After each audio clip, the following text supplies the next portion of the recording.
ৰাজ্যসভা নিৰ্বাচনৰ বাবে মনোনয়ন পত্ৰ সংগ্ৰহ বিজেপিৰ ছগৰাকী নেতাৰ নামত মনোনয়ন পত্ৰ সংগ্ৰহ ৰামেশ্বৰ তেলী যোগেন মোহন তেৰছ গোৱালাৰ নামত মনোনয়ন সংগ্ৰহ তপন গগৈ পুলক গোহাঁই আৰু ডিপ্ৰুৰঞ্জন শৰ্মাৰ নামতো মনোনয়ন সংগ্ৰহ ইউপিপিএলৰ মুৰব্বী প্ৰমোদ বড়োৰ নামতো সংগ্ৰহ কৰা হৈছে মনোনয়ন পত্ৰ 5 মাৰ্চত মনোনয়ন পত্ৰ দাখিলৰ অন্তিমটো দিন 16 মাৰ্চত অসমৰ 3খন আসনৰ বাবে অনুষ্ঠিত হ'ব নিৰ্বাচন আমি আকৰবা উল্লেখ কৰিছো ইতিমধ্যে মনোনয়ন পত্ৰ সংগ্ৰহ কৰা হৈছে ইউপিপিএলৰ মুৰব্বী প্ৰমোদ বড়োৰ নামতো সংগ্ৰহ মনোনয়ন পত্ৰ আৰু এই খবৰ আহি পৰিছে আমাৰ হাতত ৰাজ্যসভা নিৰ্বাচনৰ বাবে মনোনয়ন পত্ৰ সংগ্ৰহ কৰিছে বিজেপিৰ ছগৰাকী নেতাৰ নামত মনোনয়ন পত্ৰ সংগ্ৰহ কৰা হৈছে ৰামেশ্বৰ তেলী যোগেন মোহন তেৰছ গোৱালাৰ নামত মনোনয়ন সংগ্ৰহ তপন গগৈ পুলক গোহাঁই আৰু ডিপ্ৰুৰঞ্জন শৰ্মাৰ নামতো মনোনয়ন সংগ্ৰহ কৰা হৈছে লগতে ইউপিপিএলৰ মুৰব্বী প্ৰমোদ বড়োৰ নামতো সংগ্ৰহ মনোনয়ন পত্ৰ 5 মাৰ্চত মনোনয়ন পত্ৰ দাখিলৰ অন্তিম দিন 16 মাৰ্চত অসমৰ 3খন আসনৰ বাবে অনুষ্ঠিত হ'ব নিৰ্বাচন আমি এই সন্দৰ্ভত জ্যেষ্ঠ সাংবাদিক ৰাজু বৰুৱাৰ সৈতে জড়িত হৈ কিছু কথা জানিব বিচাৰিম গতিকে পোনপটীয়াকৈ সংযোগ স্থাপন কৰিছোঁ ৰাজু বৰুৱাৰ সৈতে ৰাজু বৰুৱা আপোনাৰ কাষলৈ আহিছোঁ আপোনাৰ জৰিয়তে আমি সবিশেষ জানিব বিচাৰিছোঁ যিহেতু ৰাজ্যসভা নিৰ্বাচনৰ বাবে বিজেপিয়ে মনোনয়ন পত্ৰ সংগ্ৰহ কৰা এটা খবৰ আমাৰ হাতত আহি পৰিছে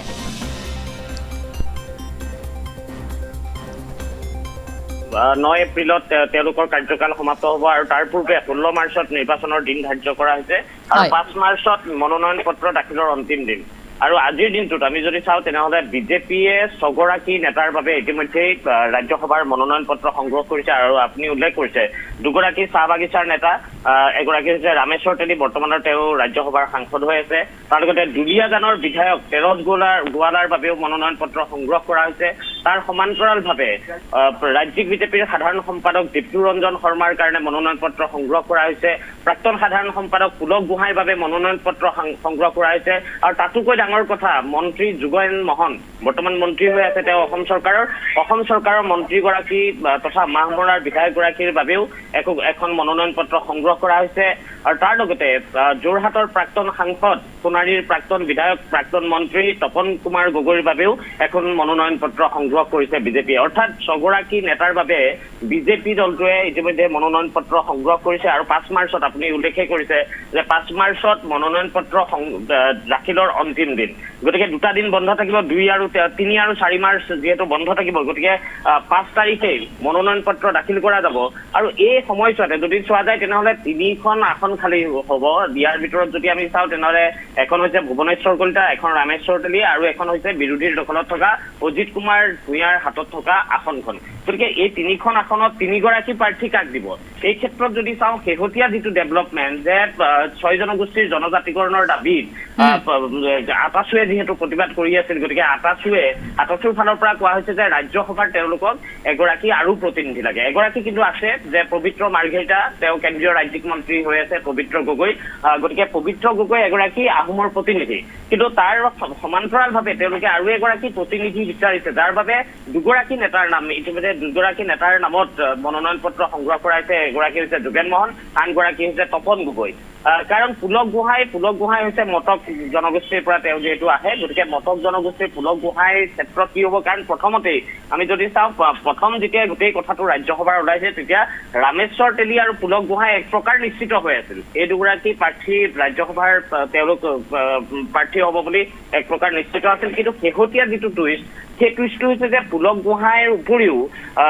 ৰাজ্যসভাৰ সাংসদৰ বাবে মনোনয়ন পত্ৰ যি সংগ্ৰহ কৰিছে তাত যোগেন মোহন আৰু তপন গগৈৰ বাবেও সংগ্ৰহ কৰা হৈছে অৰ্থাৎ আহোম জনগোষ্ঠীৰ পৰাও সংগ্ৰহ কৰা হৈছে মটক আহোমৰ দুগৰাকী মটকৰ এগৰাকী আৰু তাৰ লগতে চাহ বাগানৰ দুগৰাকী চাহ জনগোষ্ঠীয় নেতা দুগৰাকী তাৰ ভিতৰত এগৰাকী ৰামেশ্বৰ তেলী বৰ্তমানৰ সাংসদ তেওঁ আৰু এগৰাকী দুলীয়াজানৰ বিধায়ক তেৰছ গোৱালা তেওঁৰ নামতো মনোনয়ন পত্ৰ সংগ্ৰহ কৰা হৈছে গতিকে এই গোটেই কথাটোত এতিয়া এটা বিভ্ৰান্তিও আহিছে এনেধৰণৰ যে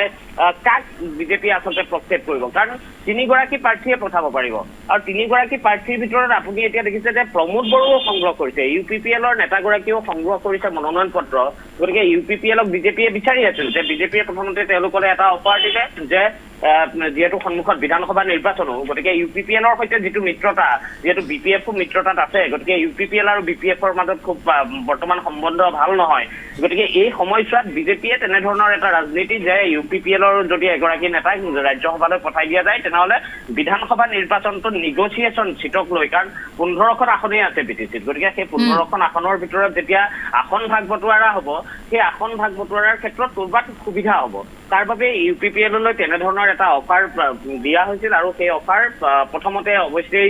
প্ৰমোদ বড়োৱে গ্ৰহণ কৰা নাছিল কিন্তু আজিৰ দিনটোত আমি দেখিছোঁ যে প্ৰমোদ বড়োৱেও নিজৰ বাবে মনোনয়ন পত্ৰ ইতিমধ্যে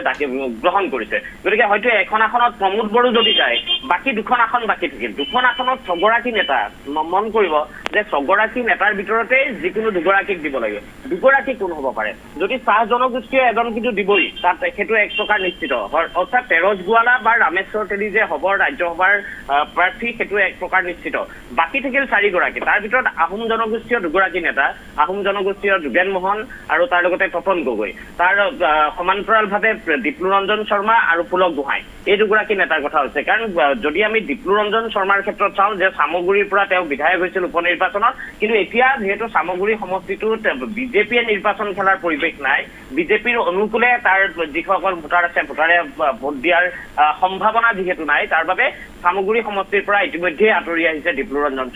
দীপ্লুৰঞ্জন শৰ্মাক যিহেতু সংস্থাপন কৰবাত দিবলগীয়াৰ যিটো প্ৰসংগ এই প্ৰসংগত হয়তো কেনেবাকৈ ৰাজ্যসভালৈ দীপ্লুৰঞ্জন শৰ্মাক প্ৰেৰণ কৰিব পাৰে আৰু যাৰ বাবে মনোনয়ন পত্ৰ তেওঁৰ নামতো সংগ্ৰহ কৰা হৈছে পুলক গোহাঁইৰ কথাটো আমি যদি চাওঁ 2021ৰ নিৰ্বাচনতো পুলক গোহাঁই টিকট বিচাৰিছিল কিন্তু টিকট বঞ্চিত হৈছিল আৰু যিহেতু বিজেপি দলটো তেওঁ প্ৰাক্তন ৰাজ্যিক সাধাৰণ সম্পাদক গতিকে পুলক গোহাঁই এইবাৰ অৱশ্যে মাকুম সমষ্টিটোত তেওঁ লাগি আছে মাকুম নৱগঠিত মাকুমত যে মাকুমত যদি তেওঁ টিকট লাভ নকৰে তেনেহ'লে তেওঁক যাতে সংস্থাপন কৰবাত দিব পৰা যায় তাৰ বাবে ৰাজ্যসভালৈ প্ৰেৰণৰ কিছু কথা বতৰা চলি আছিল যাৰ বাবে পুলক গোহাঁইৰ নামতো ইতিমধ্যে মনোনয়ন পত্ৰ সংগ্ৰহ কৰা হৈছে চাহ জনগোষ্ঠীয় দুগৰাকী নেতা মই কৈছোৱেই যে ৰামেশ্বৰ তেলী তেওঁ বৰ্তমান সাংসদ হৈ আছে আৰু বিধায়ক তেৰজ গোৱালা দুলীয়াজানৰ বিধায়কগৰাকীৰ টিকট কৰ্তন হ'ব বুলি এটা চৰ্চা ইতিমধ্যেই চলি আছে গতিকে টিকট যদি কৰ্তন হয় তেনেহ'লে দুলীয়াজানত কেনেবাকৈ ৰামেশ্বৰ তেলীক প্ৰক্ষেপ কৰিব নেকি তেনেকুৱা ধৰণৰ সুবিধা বুজি এই যিটো মনোনয়ন পত্ৰ সংগ্ৰহৰ প্ৰক্ৰিয়াটো চলিছে নেকি লগতে যোগেন মোহনৰ ক্ষেত্ৰত যদি আমি চাওঁ তেনেহ'লে যোগেন মোহন কিন্তু এই গোটেই ব্যৱস্থাটোৰ সৈতে ৰাজ্যসভালৈ যোৱাৰ হয়তো যোগেন মোহনৰো তেনেধৰণৰ মন নাথাকিব পাৰে কিন্তু বিজেপিত অৱশ্যে কাৰোবাৰ মন থাকক বা নাথাকক সেই মুহূৰ্তত সিদ্ধান্ত জাপি দিয়া হয় গতিকে সিদ্ধান্ত তেনেধৰণে জাপি দিবও পাৰে কিন্তু তাতো অৱশ্যেই যে আহোম জনগোষ্ঠীয় যদি আটাচুৰ যিটো দাবী সেই আটাচুৰ দাবীৰ প্ৰতি নজৰ ৰাখি হয়তো দুগৰাকী আহোম জনগোষ্ঠীয় নেতাৰ বাবে মনোনয়ন পত্ৰ সংগ্ৰহ কৰা হৈছে এগৰাকী মন্ত্ৰী যোগেন মোহন আনগৰাকী তপন কুমাৰ গগৈয়ে বৰ্তমান কিন্তু সোণাৰীৰ বাবে তেওঁ প্ৰাৰ্থিত্ব প্ৰত্যাশী সোণাৰীৰ এগৰাকী গতিকে প্ৰাৰ্থিত্ব তেওঁক লাগে বুলি তেনেধৰণে তেওঁ তাত কুচকাৱাজ চলাই আছে সোণাৰী সমষ্টিটোত তাৰ বিধায়ক বৰ্তমান ধৰ্মেশ্বৰ কোঁৱৰ গতিকে ধৰ্মেশ্বৰ কোঁৱৰৰ ঠাইত তেওঁ টিকটৰ বাবে তাত জোৰদাৰ প্ৰচেষ্টা তেওঁ চলাই আছে গতিকে তপন গগৈক যদি ৰাজ্যসভালৈ কেনেবাকে যোগেন মোহনৰ ঠাইত প্ৰেৰণ কৰি দিবও পাৰে তেনেধৰণৰ হয়তো সেই দুগৰাকী নেতাৰ ভিতৰত যিকোনো এজন যাব পাৰে চাহ জনগোষ্ঠীয় দুজন নেতাৰ ভিতৰত এজন যাব পাৰে আৰু তেতিয়াহ'লে যদি তেনেকুৱাই হয় তেনেহ'লে পুলক গোহাঁই আৰু দীপ্লুৰঞ্জন শৰ্মা কিন্তু ৰাজ্যসভালৈ যোৱাৰ যিটো প্ৰসংগ সেই প্ৰসংগটোৰ পৰা তেওঁলোক আঁতৰি থাকিব লাগিব কাৰণ দুয়োগৰাকী নেতা তেতিয়া বঞ্চিত হ'ব কাৰণ তিনিখনেই আসন প্ৰমোদ বড়োৱে ইতিমধ্যে যিহেতু ৰাজ্যসভাৰ মনোনয়ন পত্ৰ সংগ্ৰহ কৰিছে গতিকে গোটেই বিষয়টো কিন্তু এটা বৃহৎ টুইষ্টত পৰিণত হৈছে এঞ্জেলা হয় আমি ধন্যবাদ জনাইছোঁ আপোনাক সবিশেষ কথাখিনি জনোৱাৰ বাবে আছিল আমাৰ জ্যেষ্ঠ সাংবাদিক ৰাজু বৰুৱা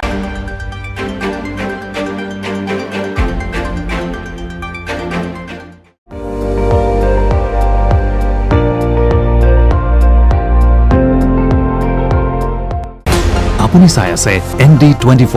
সৰ্বশ্ৰেষ্ঠ নহয় সৰ্বোত্তমৰ দৌৰত